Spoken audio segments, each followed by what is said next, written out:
30 years ago on October 17, 1989. The Battle of the Bay continues. During Game 3 of the World Series, cheering turned into panic. And up above us, the lights are starting to shake a bit. You can see this building is collapsed. What you see here now is the remnants of a fire. From people being hit by flying objects. A magnitude 6.9 earthquake along the San Andreas Fault. House that slid off of its foundation Caused Bay Area buildings to crumble and freeways to collapse. Which a section of the Bay Bridge has collapsed. More than 60 people were killed in what became known as the Loma Prieta earthquake. This by far is the strongest earthquake I have ever felt.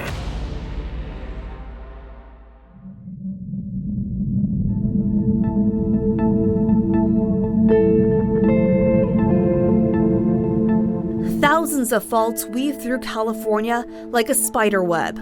Some have yet to be discovered.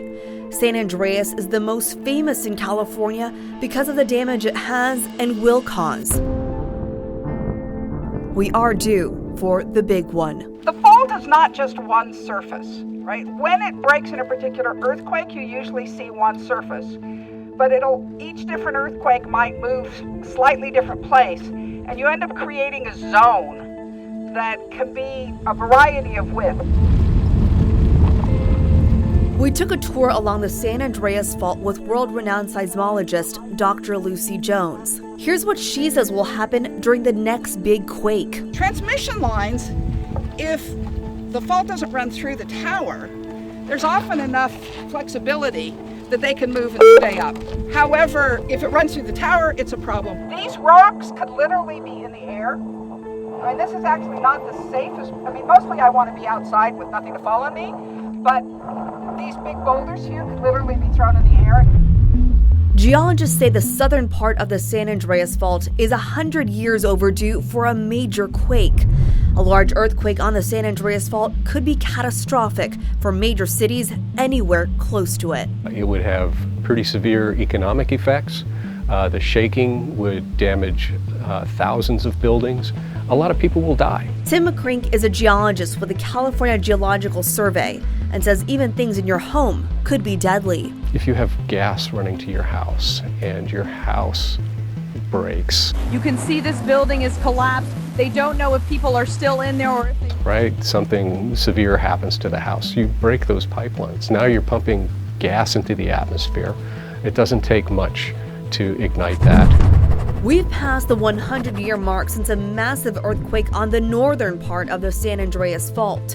In 1906, an earthquake in San Francisco killed 3,000 people and caused fires that burned for 3 days.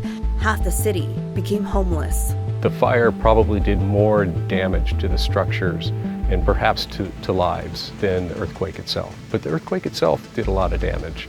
The city hall was brand new and was almost completely destroyed. We know it takes decades to recover from these things, and we know that just from the 1989 Loma Prieta earthquake.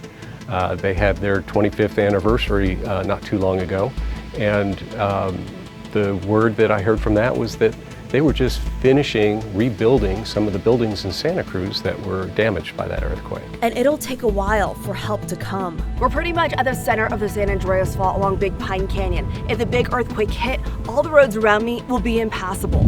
It affects everyone, and I don't know how you can't, to look at your landscape and say, why? Why not? I mean, why? How can you, it's very boring to just accept everything as being there. The big one on the San Andreas Fault will happen at any moment. The question is, are we ready?